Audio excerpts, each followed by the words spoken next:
Hey everyone, it's your girl, Midwest Melly, and you're listening to The Show Radio. Welcome to The Show Radio. And now, here is your host, Andrew Alliance.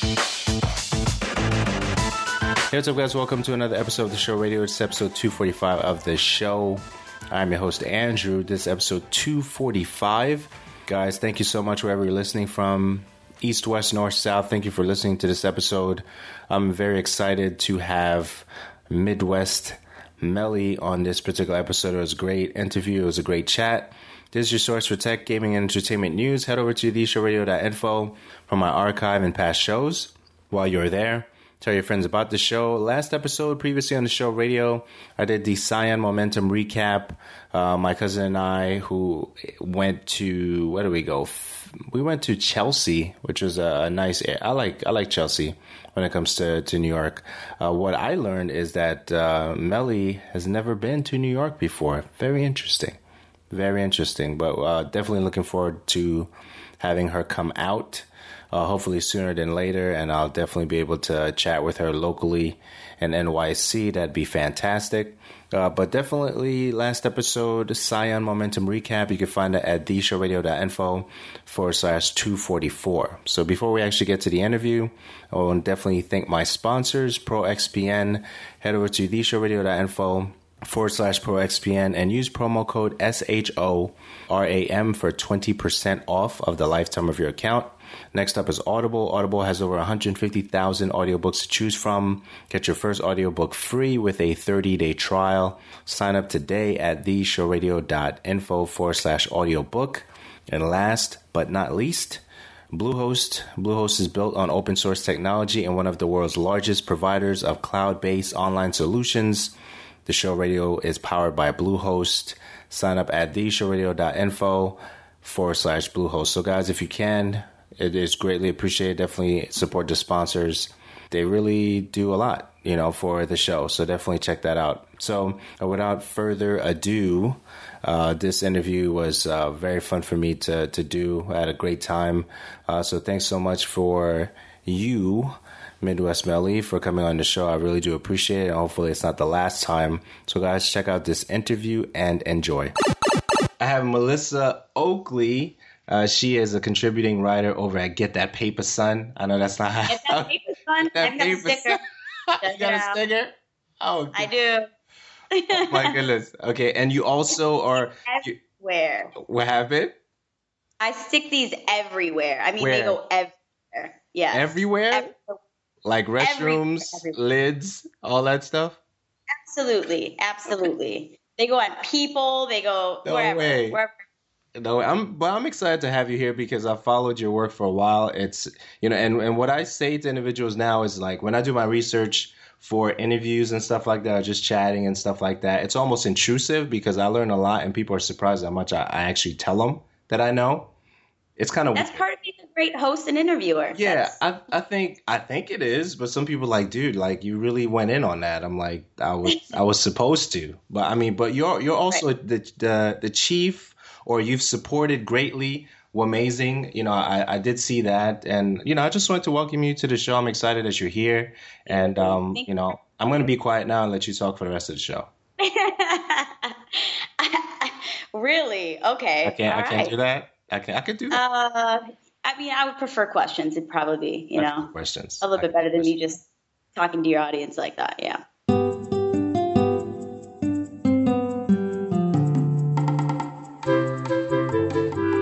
You're funny. You're funny.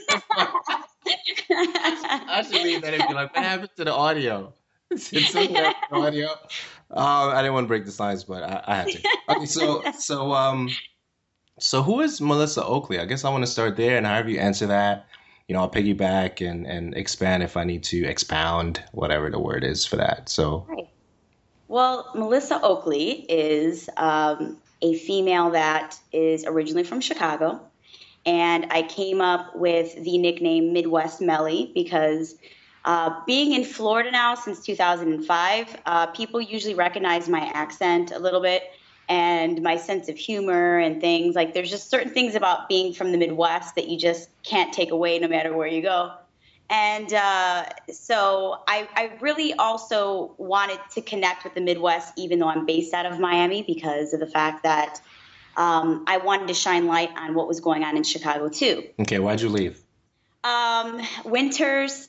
Okay. Originally a job opportunity. And I thought it was going to be a temporary move, but I ended up loving Miami. I mean, there's good and bad in every city, but the hip hop community is really small out here. And I noticed, and I'm going off tangent right now, so I apologize. Help yourself. No, help yourself. We're here for the next, I don't know. realized that I would go to hip hop shows, I would go to poetry events, and they weren't advertised a lot. They weren't put out there. It took me like 6 years to even find some of these communities out in Miami. So I really wanted to just shine some light on it through my social networks and let people know, because if you're in love with the arts and you're in love with culture and you're in love with events, it's really hard to just find them. You're not going to just find them on Facebook. You're not, you really have to search really hard to find them. So so that's a little piece about me too. I just love promoting stuff. I do it for free. I'm a fan of music first and foremost, and I love networking with people. So it grew into something that I was really passionate about, and it kind of took off from there. The blogging thing just came naturally. I love to write. Melissa Oakley loves to write. Right. What do you write these days? I've been doing a lot of music reviews these days. I do a lot of shine on local artists and underground artists in Miami, Chicago, and I'm actually trying to expand that network. And so I do a little bit of that. When I was contributing to Amazing, which started as a hip hop blog, it became a female empowerment blog. And part of the reason for that was the fact that there's not a lot of females in the music industry, hip hop specifically, that blog about it, that write about it. And a lot of times we're labeled as groupies when we go to shows. There's like, especially in Miami, there's like 5 women that show up to these hip hop events. So we kind of wanted to change that, change people's views and do something productive with the fact that we love the hip hop scene. So yeah, that's a little bit about me. Sweet. So what's your bread and butter when it comes to events, hosting, and stuff? What is immediately, when people say, well, you're really good at that? Like, what are your top 4 or 5, when it comes to that? Strong skill sets, soft or hard skills? Yeah.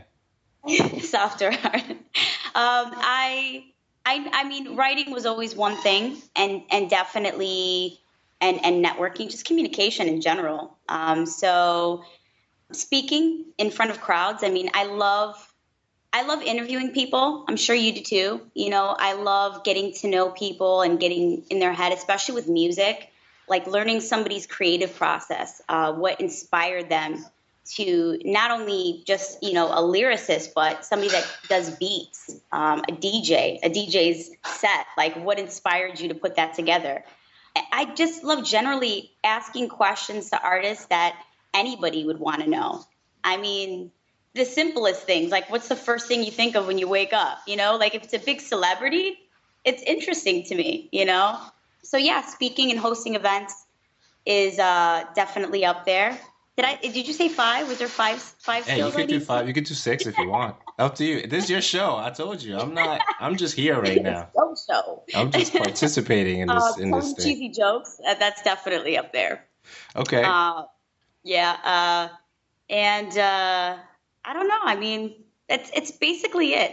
I love talking. I love writing. I love connecting with people. Okay. So your job that led you to move to Florida.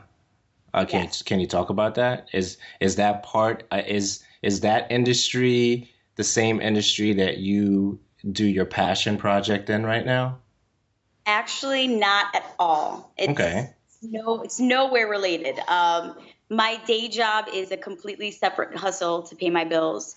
The music, journalism, and hosting is just something that is really what I want to make a solid career in life.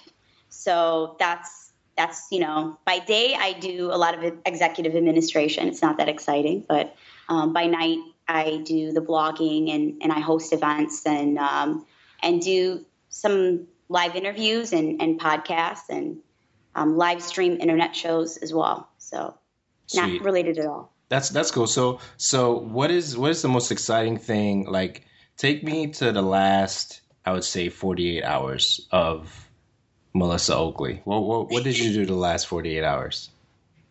I went to work twice. Okay. I went to my day job. Okay. I listened to the new Action Bronson album. Okay. Mr. Wonderful. That was awesome. I blogged a little bit. Today's Throwback Thursday was Styles P, my life. So I did a little blogging and probably watched some TV and slept. Okay. I'm kind of boring. It makes me sound kind of boring. I'm not going to agree with Except that. for this part. This is the most exciting part of This is 48 awesome. Yes. Yes. Your show. This is great. I'm excited about it. All right. So Wow.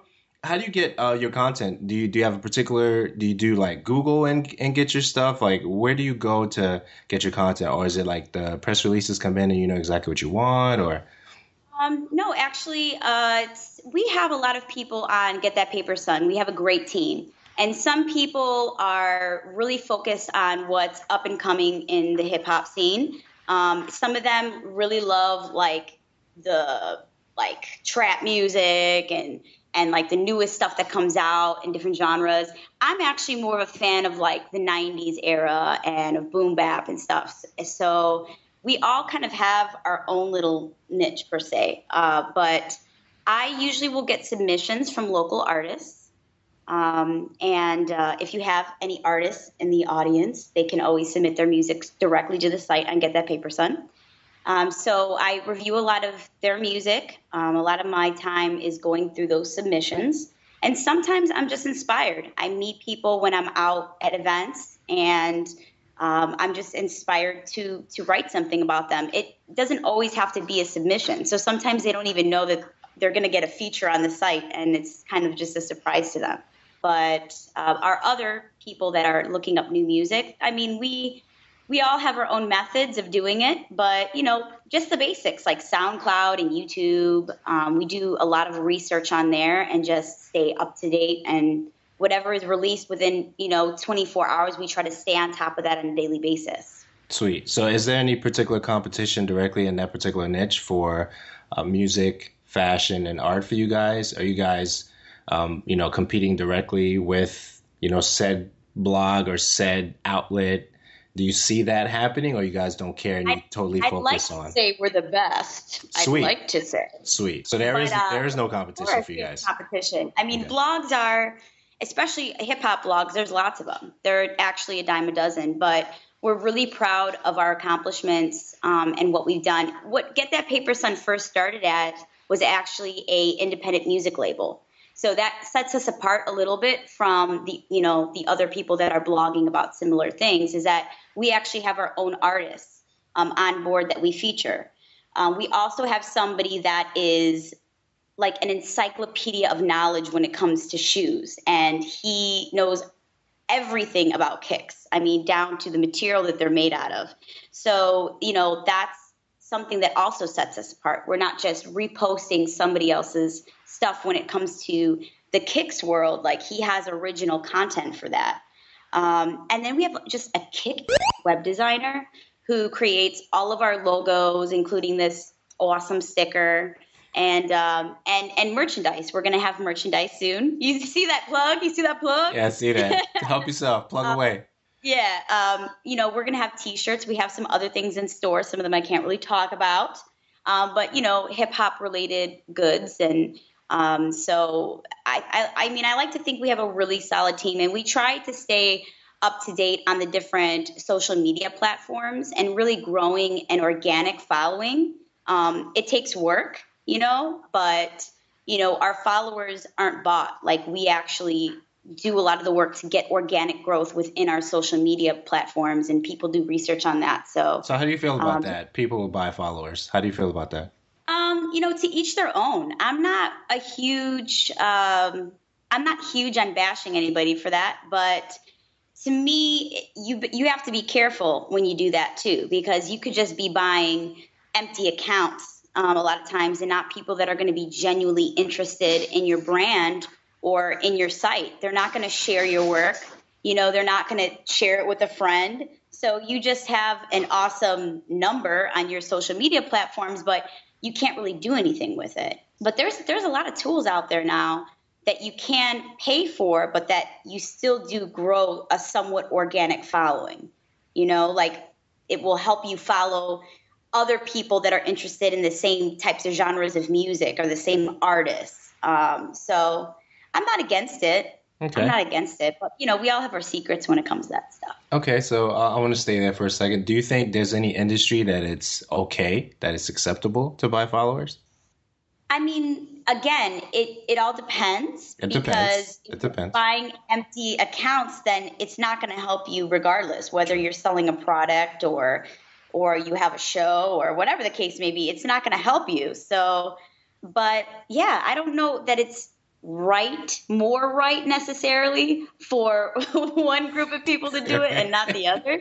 I know people catch a lot of slack for it. They do. The funny thing was when that happened on Instagram, where everybody's follower count just dropped dramatically. Because they had a lot of bots and spamming. Celebrities go down, thousands of followers. It was kind of a joke, some jokes. So yeah, you have to be careful, but I mean, I think there's nothing wrong with using those tools. I think it's an investment. At the end of the day, even if you're paying for that, and people can look down on you, but it's an investment to yourself and your brand.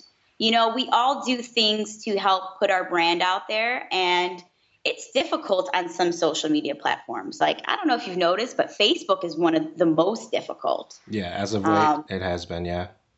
Yeah. So, I mean, even on Facebook, if you get a page on Facebook, you have the option of paying them to help use it as an advertisement and push it to the mainstream. I don't think that there's anything wrong with that. Okay. You want to say more on that? Because you sound like you were really going with that one. Well, like I said, there's a lot of people that bash it, but I don't think that there's anything wrong with it. Even SoundCloud, almost every social media platform has a way where you can pay them in order to increase your following. So, it's your investment, but just do the research, Sweet. Okay, so have you had any pushback, as far as trials? And we could do outside the industry, and then we can do something in the industry. Have you had any pushback trials that you're like, yo, this is crazy? Why am I going through this right now? Yes.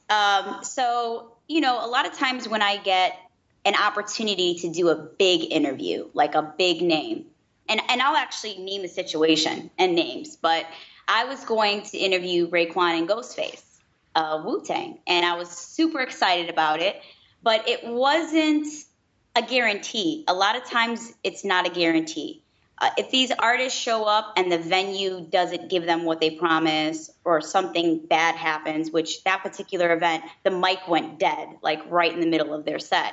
And so I didn't get the interview. So when I put a lot of heart and soul also, Andrew, into my questions when I interview somebody. And you get really hype when you're going to interview names like that. Of course. I mean, I was ready. I had my camera crew, and it didn't end up panning out. So those situations happen more often than not. There's a lot of times I just can't get that interview. And so when you put a lot of time and you invest into it and then you don't get it, it is definitely something that makes you feel like it's a setback. Also, this is a very difficult industry to get paid. Any creative passion, I think it's very difficult to get paid, whether you're an artist or you start your own show. And that's why there's so many fund me campaigns, because it's really difficult. And then you're competing with other people that are always going to do your job for less too. So, or free, which is why a lot of times I'll end up doing things for free too, just because I'm really passionate about it. But, it's hard to draw that standard sometimes and tell people, you know what, my work is worth something. If you want me to promote your show, your brand, host your event, put my name on it, then you have to, make sure that I also am compensated for it. So Yeah. And then as a woman, I think a lot of men in the hip hop industry don't take you seriously. Yeah, I want you to. Yeah, I want you to talk about that because I was going to ask, but since you brought it up, because the reason I wanted to ask is because that's a different answer for every female, right? And I know that there's certain females that get sick of that particular question, so I want to put that that disclosure out there. But I definitely want to know what you think about that. They don't think that you are going to have a tough skin sometimes when you are approaching, especially music management and these people's tour managers and stuff. And the number one thing is we usually, especially with artists, they approach female promoters and bloggers in this community like, "Hey, ma, what's up?" And that's initially how they come at us. It's sometimes they feel like if they hit on us, we're going to want to do their music review even more. But, we want to be respected just as the men do in this industry. And people just think in general that women don't know a whole lot about hip hop, that all we know is about like the latest female artists like a Rihanna or a Nicki Minaj and not about, the golden era stuff, it's just, again, and maybe it's because there's not a big female presence in the hip hop scene. It's usually a little bit of a sausage fest. Could be. But yeah, I mean, just in general, they don't treat us as seriously, and you almost have to come 5 times harder than the average guy in this industry to get an interview, to host an event. And it's a little bit difficult, letting the artists know when they are coming at you from a sexual nature that, hey, listen, this is business. There's no pleasure involved in this, other than our passion for the music. And I deserve just the same amount of respect as a guy does. So do you find yourself getting hit on a lot in the industry when it comes to, I guess, setting up for interviews and contacting different artists? Is that something that you experience a lot? Yes. I mean, I tend to, a lot of people, and I get this comment even from females, which is crazy, but they're always telling me, you should dress more provocatively when you're hosting an event or doing an interview when you're on TV, because sex sells. Or I wear like tees and jeans and kicks most of the time when I'm doing something like this. So I don't know. I think if I dress more provocatively, I would get hit on all the time. But no, I mean, it's not all the time, but it is often. And I don't know that it's necessarily genuine. Like I said, it's usually a guy trying to get his way into a review or a lineup on an event. A lot of artists want to know, put me onto a show. And that's when I get hit on. Okay, so you mentioned industry trial. I said not just because I'm a cute hip hop chick. I see you. I see you, though. I see you. I'm just kidding. So you mentioned, but you are very beautiful. So let's keep it real. You are. So you mentioned trials in the industry. What about trials that made you who you are today outside of the industry? That's a really great question. I think with every triumph that I had, that's what really pushed me to move forward. I can't say that it was one specific trial that was like the most major. It's as a writer, from a writer's perspective, you get writer's block sometimes. And sometimes when you also look at what you're competing with in this industry, there's times where I'm like, man, I'm not up to par with that writer, or I'm not up to par with that person that's doing an interview. But I just, like I said, with every triumph, it keeps me going, Like my first big interview was with Rakim. And that to me, I was like, even if I never get anywhere in this industry, the fact that I did that is just an amazing memory that I'll hold with me forever. But it definitely inspired me to keep pushing. And the more that you put yourself out there on social media and people recognize you, like Andrew. Word. Yeah. The more people that recognize you and you start getting asked to do things because they do notice your skill set, it's encouragement. It's encouragement for me to continue it. I mean, why would I stop now? Of course. There's a lot of work that needs to be done. A lot. Okay. So check this out, right? I was listening to what you were saying. I don't think that anybody does what I do. And I think that's the day that whatever that day was, where I was like, you know what? No one can do what I do because they're not me, right? And I see a lot of copycats out there. Do you see a lot of copycats in the industry? A lot of people trying to do, people's stuff, mimic their style and stuff like that. Well, yeah, I mean, they want to be involved in a social trend because that's what's popular. That's what's going to get them views. That's what's going to get them followers a lot of times. But it's not going to get you a genuine fan base, in my opinion. You're right. If you do something completely different and people catch on to it, then it's going to be a lifelong career. Very cool. Very cool. Okay, so past and current projects. Wamazing, you mentioned Get That Paper Son, we kind of talked about. So what's the history of Wamazing? Because I think you did the history for Get That Paper Son. Yes. So it did start off as a hip hop blog. It became female empowerment, and we still did a lot of interviews based around music, but obviously only on female artists. We did a little bit on art. In Miami, we have this great, rich community of art and murals and things like that. So we try to just go out to the scene, go to art events and things, and place local light on those types of artists. And then we did just some opinionated pieces, about all types of things. I mean, people think the word feminist is kind of a negative term, and we were trying to turn it into something that was completely different. A lot of women in general, and not just in this industry, bash each other, and they're very catty. But why? That's a good question. I don't know. I mean, we are emotionally based creatures, and we are sensitive.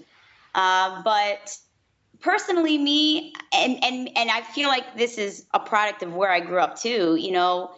I mean, women together were so much stronger, and I hate the fact that a lot of the derogatory terms or perceptions that men have, that us women add fuel to that fire by calling each other those names and by not helping each other. And so that actually is going to carry on to what we did with Nikki Joe Mazing. So Nikki Joe Mazing was a combination of Nikki6.com, JoJo'sBlock.com, and Wamazing.com.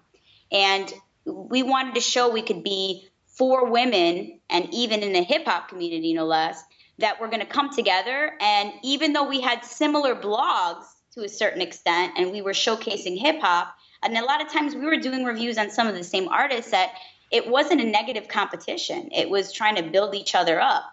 And I think together we accomplished a lot.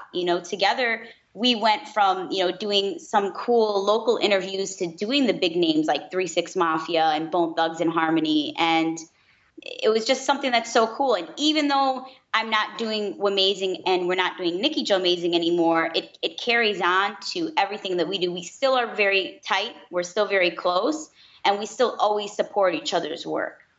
Very cool. So is the main project now Get That Paper Son for you? Is that the main project now? Are you planning to do anything coming up? Are you going to sing? Are you going to dance? Are you going to perform? I don't know. I could. I think part of the reason why I did writing and hosting is because I was not a singer, I mean, I think I'm a singer when I'm like home alone and I'm singing top of my lungs, but I have too much respect for the art to put anybody under that torture. But no, I want to continue hosting events. I've also been working closely with a site called universemiami.com. And they have their own live stream of events, and they also do interviews. And so I've been hosting a lot of events in Miami that are live stream on universemiami.com. I'm going to continue building with Wamazing.com once they relaunch. And maybe I'll have my own show very soon. What kind of show? That's what I'm trying to actually conceptualize now. So let's talk about it. What kind of show? What kind of show would you do? I mean, well, the music thing is natural, but I think that there's so many shows out there that are showcasing music right now. So I have to add a different element to it. I'm not really quite sure the direction that I'm gonna go, but I think it's gonna be based around events. I love attending events. Like, I'm a huge music junkie. I love concerts. It's definitely going to be based around events in the community. I'm not sure if I want to keep it strictly Miami or if I want to broaden that horizon, but definitely there'll be some interviews because I love interviewing people. But I think it's going to be event based, just trying to find a way to make it a little bit different. Sweet. So why music? Was it always music? Because I know growing up in Chicago, you had some influencers there. Kanye, Yeah. Conflict, Crucial, Conflict. So talk to me about that. I know we didn't really touch on that, but talk to me about that. You know, I've always loved music in general. I wasn't always the biggest hip hop junkie. I loved electronic music. I loved punk. I loved rock. I loved reggae. It wasn't until later on that I really started just becoming fascinated with hip hop. I just feel like it's so rich. There's things that I learn about hip hop every day, even from the 90s era, that just completely blow my mind. And it's something that hasn't died over the years. It's just evolved. And I don't see it ending anytime soon. I think it's just going to continue to evolve. I don't know. I've always loved music. And again, because I could never, I did attempt being a rapper. This is exclusive content. Sweet. Exclusive. That's what I'm talking about. I used to actually go to house parties and like battle rap a lot of the guys and stuff. And sweet. But video? You have video of that? You have video, audio of that? No, I mean, I might have some. I have like a CD in my car. I don't know if I have it saved anywhere in my computer. What's a CD? It's like called like Melly's Mix or something like that. But there was a couple joints on there. I did it in my friend's closet. He had this like ill closet set up where he recorded a lot of artists, and so we were just having fun with it. And I was like just doing ad libs for different people's works, and then I just figured I would throw a couple bars down, some bars. 16 bars, baby. 16 bars. Yeah, but it's not really something I want to do. And I always loved poetry. I loved spoken word. I loved going to spoken word events. But music is just where it's at for me. Like, it just resonates within me. Do you play any instruments? I don't. Okay. Do you want to? But all my friends are creatives, and a lot of my friends, I just happen to be surrounded with people that are involved in the music industry. I always have been. So it kind of took its natural path from there. I always wanted to be like a B-girl or a DJ. Those were like the two top things. I thought I was a DJ, like when I was downloading all this illegal stuff on like LimeWire back in the day, making like MP3s of like 500 songs. Yeah, I remember those days. I thought the police were like going to come knocking and arrest me or something. I mean, I was ridiculous with it. I would spend like an entire Sunday at home just like going crazy. What? But I mean, maybe there's a future for me in DJing also. It's just something that I need to do. It's just a very expensive hobby. Very expensive. Yeah, it definitely costs a lot of money. Okay, so you're a wise woman. So any words of wisdom for individuals who are entering this scene, whether it's music, art, poetry, any words of wisdom that you would care to give? Well, first and foremost, thank you for calling me wise. That's all. Anytime. I definitely would say for females that are trying to get involved in this industry, don't allow others' perceptions of females and their knowledge of the culture to discourage you. Everybody can start a blog. Like, anybody can start a blog. It's not something that's super difficult to do. If you want to get your feet wet, start a blog and just fill it with things that you love. Make sure that it always continually has content about something that you're truly passionate about, because, just like you said, there's tons of copycats out there. There's a lot of people doing the same thing. But if you're passionate about something and you put your all into it, it will get recognized and it will flourish. And if it's something that you're trying to make a career, you want to make it sure that it's a career you love, because so often we get so caught up with the business ethic of things that we lose sight of the fact that we started it because we were actually passionate about it and we love doing it. If it becomes not fun, then stop. then stop and just redirect that creative passion and energy. I first started writing thinking, I don't know where this is going to take me. Let me just start blogging and see if it's something that I'd want to do as a career. And now, 2 years later down the road, I was able to interview some of the biggest, names in hip hop in my eyes, legends in my eyes. And it's grown into hosting opportunities and different things for me. It grows from there. So just make sure that, you try every avenue. Like, don't ever give up. If writing's not your forte, do something else. And grow your social media platforms like crazy. Like, social media is the best free promotion on earth. So, make sure that and brand yourself. Give yourself a crazy name like Midwest Melly. Think of a creative title for your blog. Make sure that you brand yourself. It's not all about, like for me, I never cared about having a Midwest Melly site. I don't really care about that. But the branding is necessary in order to grow in this industry, in order for you to get recognized and do those things that you're passionate and that you love and make a living off of it. Very cool. Very cool. Now, did I forget anything? Because I wanted to make sure that I captured everything in this conversation. Did I forget anything to mention? Any sites that you want to promote? What do you have? I would like to say for everybody tuning in, please follow me on my social networks. Very cool. Instagram, Twitter, it's Midwest_Melly, Melly. You can check out our site, getthatpaperson.com, for all of your latest hip hop, fashion, and events. And you can also catch me sometimes on universemiami.com. Some of those live stream interviews. And yeah, just stay connected to my social media platforms so you can find out about events. And artists, if you're out there and you want to be featured on the site, you can go directly onto the site and submit your music. And make sure you have a kick press kit. So have like a bio on there, have some fresh new music because new music is important. And yeah. Get that paper, son. Get that paper, son. You love that sticker. That sticker's dope, though. I surely do.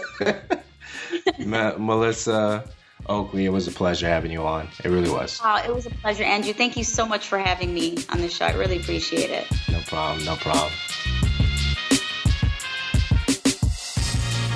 You're listening to The Show Radio. Visit our blog at theshowradio.info. Subscribe and rate us on iTunes at theshowradio.info.